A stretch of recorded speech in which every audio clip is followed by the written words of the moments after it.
Hey everyone, you are on the Proxy-Seller channel.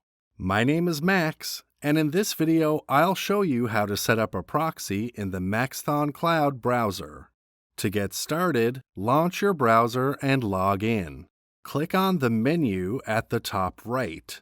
In the window that opens, you need to select Settings. Now, select the Advanced section on the left. At the very top, you can see the proxy settings.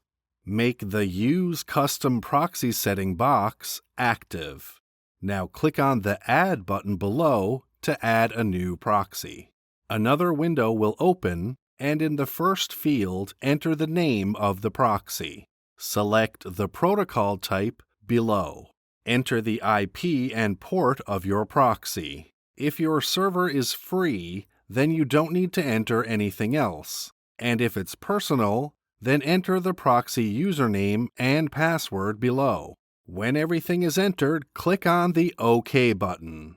Done! The proxy is set, and now you can use it with the browser. But I would also like to remind you that working with free proxies that you find on the internet is not safe and does not guarantee anonymity. To ensure that your IP is not disclosed while working on the network, it is recommended to purchase a personal proxy, and there is an excellent resource for this, Proxy-Seller.com. You get a 100% guarantee of security and anonymity when working on the network, as well as round-the-clock customer support service. The link will be in the description. Thumbs up, and don't forget to subscribe to the channel. That's all for now. See you guys in the next video.